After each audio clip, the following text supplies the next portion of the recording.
आदाब। मैं फारूक खान, संपादक इकरा पत्रिका। थार न्यूज़ इकरा पत्रिका के इस चैनल में आपका स्वागत है, आपका इस्तकबाल है। सबसे पहले मेरी आपसे गुजारिश कि आप इस चैनल को लाइक करें, शेयर करें और सब्सक्राइब करें। साथ ही बेल आइकन का बटन दबाएं ताकि हमारी नई वीडियो हैं वो जल्द से जल्द आप तक पहुंच सकें। अब आज के इस एपिसोड में हम बात करना चाह रहे हैं देश के अंदर आदिवासियों की जो स्थिति है उस पर। आज यानी 21 जुलाई भारतीय इतिहास का एक तारीखी दिन है जो स्वर्ण अक्षरों में लिखा जाएगा। इसकी वजह यह है कि आज पहली बार कोई दलित महिला देश की राष्ट्रपति निर्वाचित हुई है, द्रौपदी मुर्मू जी। सबसे पहले उनको, उनके तमाम समर्थकों को और उन आदिवासी भाई बहनों को जो सदियों से दबे कुचले थे, उनके बीच से निकल करके एक महिला है वो राष्ट्रपति बनी है, निर्वाचित हुई हैं। पूरे आदिवासी समुदाय को और द्रौपदी मुर्मू जी को बधाई। 25 जुलाई को राष्ट्रपति के रूप में द्रौपदी मुर्मू जी हैं वो शपथ लेंगी। अब बात यह है कि जो जिस पैमाने पे जो बधाई दी जा रही हैं, और द्रौपदी मुर्मू जी हैं वो भारतीय जनता पार्टी या कहें एनडीए की उम्मीदवार थीं, और एक मैसेज देने के लिए कि एक आदिवासी राष्ट्रपति बनाया जा रहा है, वो भी आदिवासी महिला को, तो उसका एक बड़ा संदेश देने की कोशिश भारतीय जनता पार्टी ने की।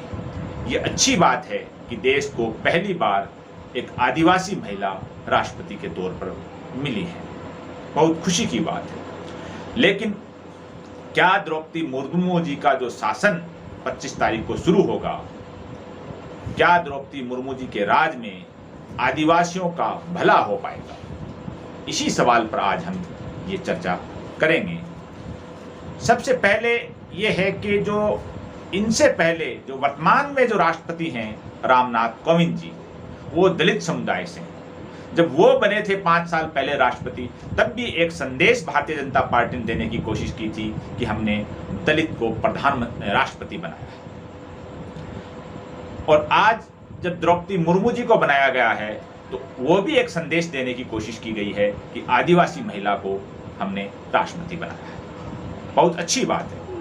लेकिन इसमें कई चीजें हैं कि द्रौपदी मुर्मू जी को जब भारतीय जनता पार्टी ने उम्मीदवार बनाया, घोषणा की, उसके अगले दिन मीडिया के अंदर रिपोर्ट्स आई कि उनका जो पैतृक गांव था ओडिशा के अंदर, उस गांव में तब तक बिजली नहीं थी। यानी एक तरफ हम आदिवासी राष्ट्रपति बनाने की बात कर रहे हैं, लेकिन उनका जो पैतृक गांव था उसके अंदर बिजली नहीं थी। ऐसे आदिवासियों के असंख्य गांव और ढाणियां आज भी हैं जहां बिजली नहीं है। द्रौपदी मुर्मू जी हैं वो राज्यपाल रही हैं, ओडिशा के अंदर विधायक और मंत्री रही हैं, लेकिन उनके गांव में बिजली नहीं थी। अब बात हम और इससे आगे करें।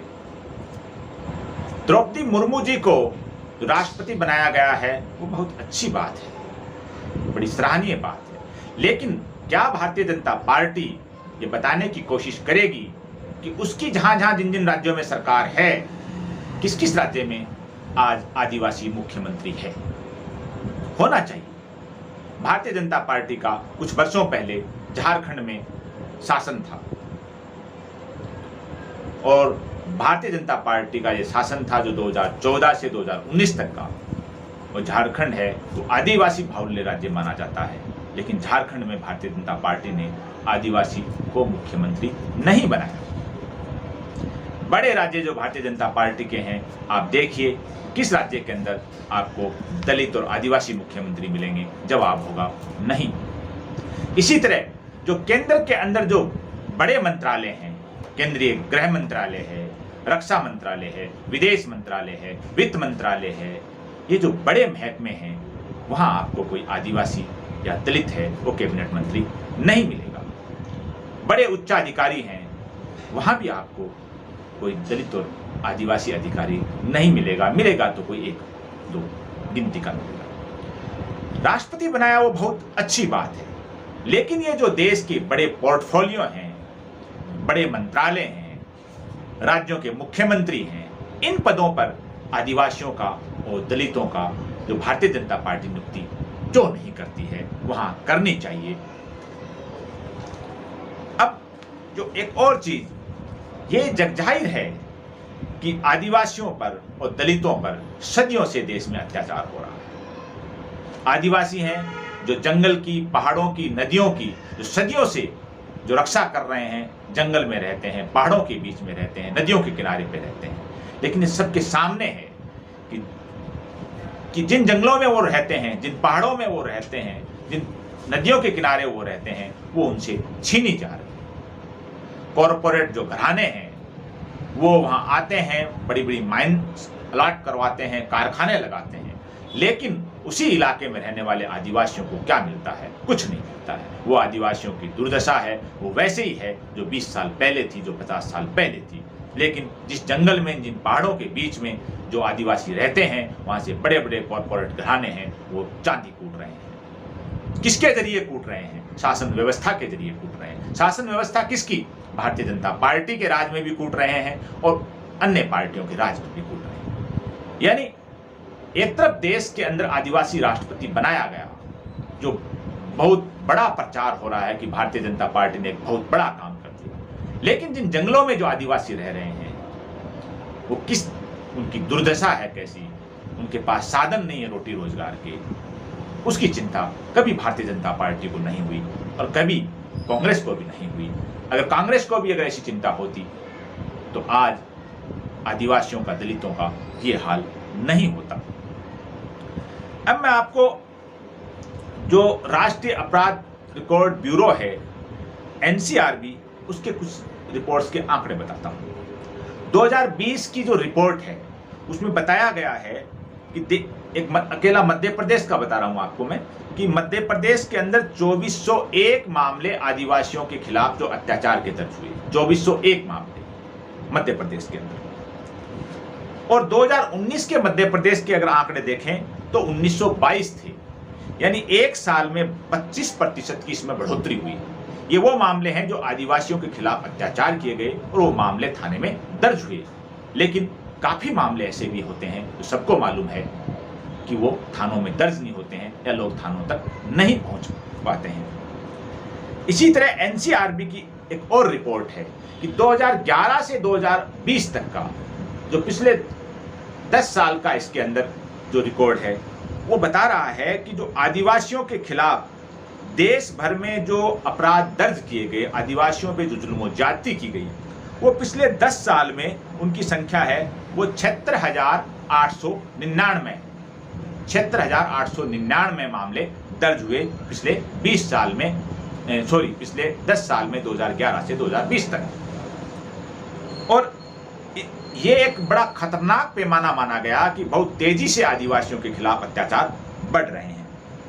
अगर 2011 की बात करें तो 2011 में आदिवासियों के खिलाफ पूरे देश में जो मामले दर्ज हुए उनके अत्याचार के, वो थे 5,756।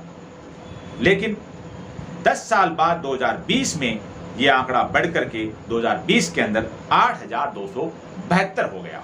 ये एनसीआरबी की रिपोर्ट है और ये वो आंकड़े हैं जो पुलिस स्टेशन में दर्ज होते हैं। सबको पता है कि असंख्य आंकड़े ऐसे भी होते हैं जो वहां दर्ज ही नहीं होते।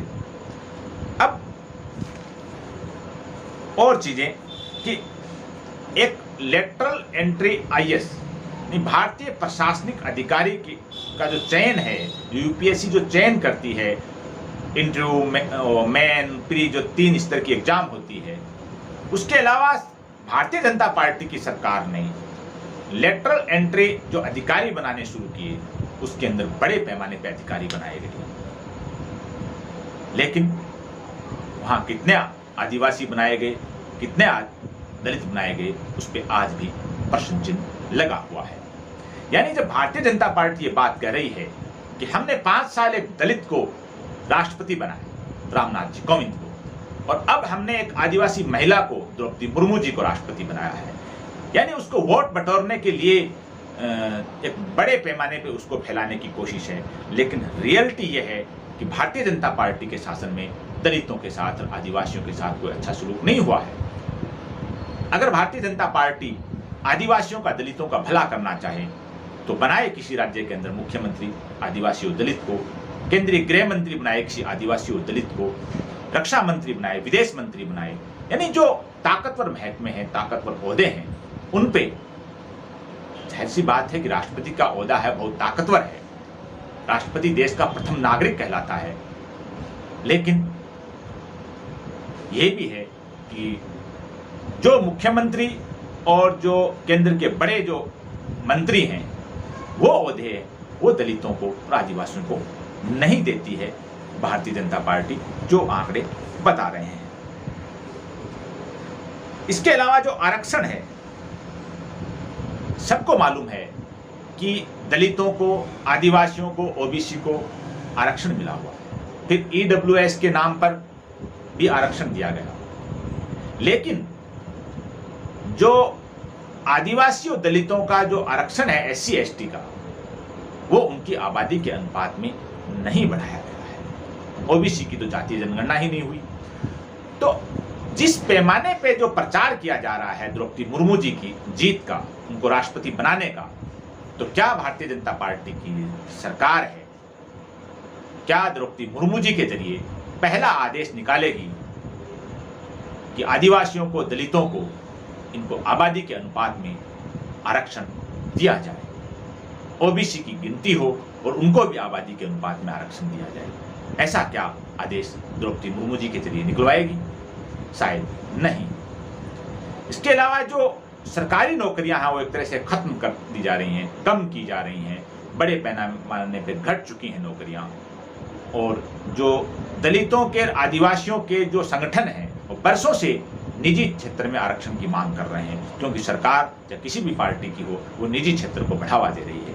तो क्या भारतीय जनता पार्टी की सरकार है, राष्ट्रपति मुर्मू जी के हाथों से निजी क्षेत्र में आरक्षण आदिवासियों को दिलवाएगी? ये भी एक प्रश्न आज के इस एपिसोड के माध्यम से हम आपके सामने पेश कर रहे हैं। दूसरा, जंगल और